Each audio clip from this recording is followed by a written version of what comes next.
So I was in my flight from Chicago, obviously coming to Iowa, and then I get to my overpass, and I'm just there, and I see this guy sitting on a chair with the big old boots, and I'm like, who's this guy? He looks familiar.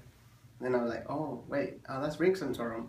So I saw him, and I was like, should I take a picture? Should I not? Then I just went and sat down for a little bit, and I was like, you know what, I'm gonna have a conversation with him. So I went up and talked to him, and I was like, hey, what's you're Rick Santorum? And he's like, yeah. How are you? What's your name? So I was like, Marco. Just he's like, he asked me, where are you going? I was like, well, I'm going to Iowa to visit with some friends. And I was like, what are you doing? He's like, well, I'm going to Iowa as well. And then we started talking. I was like, so what's the deal with the Hispanics? Why is the Republicans not reaching out to the Hispanic community? And he's like, well, what do you think we should do to outreach the Hispanic community? So we're like, well, first of all, you have to deliver something for us, right? You can't just like say, oh, you just give me your vote, I'm going to deport your family.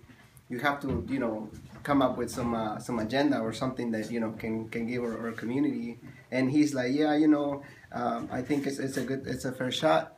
So, anyways, to reiterate, he was just there, and then he was a really nice guy, not an arrogant, and he was just having a really good conversation. And then I was like, what are you doing about immigration? That could be one of the possibilities that you can actually help the Hispanics. And he's like, well, I'm against bringing a lot of people here. And then he comes up with this, I'm against legal migration. And I'm like, wait a minute, legal migration? Like, he's like, yeah, the wages are decreasing because, a lot of people are coming legally here. And I'm like, okay, well, what about the undocumented families? Because some families are, mixed status families.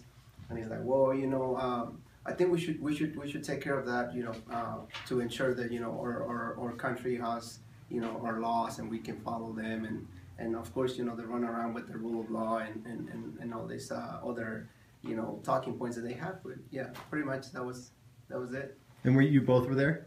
There was two encounters. One with him alone before they had boarded the flight or after they boarded the flight, and then the second time was I boarded off my flight, or I got off my flight and I went to meet him in baggage claim, and then I noticed that Rick Santorum was still around there, so I figured let's chat with him and find out what he is thinking is on immigration. So I went up to him. Marco was willing to take a picture for us, and then when I was in the middle of the picture, I told him, hey, I'm actually undocumented and my family's undocumented, and I did want to discuss with you about immigration and what your thoughts on it are.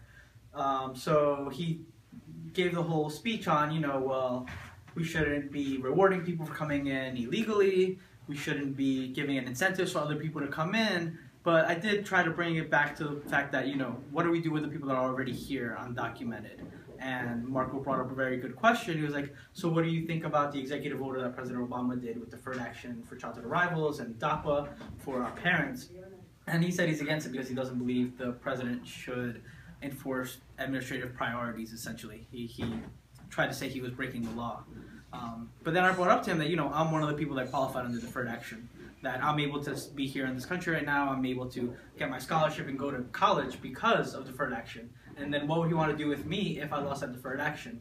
Which I think then that's what pushed him a little bit more in saying, well, maybe there is going to be, moving forward, maybe one of the fixes, part of the fixes would be that, and you have to go back to your home country and then come back legally, which I brought up was, well, there's a 10-year bar. There's not realistic, it's not a realistic possibility. And then he said, he offered a solution in terms of, well, we could do a waiver, we could do something where you could come back right away and apply, which is definitely a big step up. That's essentially him endorsing some pathway towards legalization, because waivers and such is something that the administration currently already does, and DHS already does, and USCIS does. So, I mean, it was a good, friendly discussion. It was amicable. We talked for about 5 minutes, shared a little bit of my story. Marco also brought in a lot of good questions, and we talked about the executive order and immigration reform. And where's the video? Technical difficulties. Technical difficulties. Let's leave it at that. All right.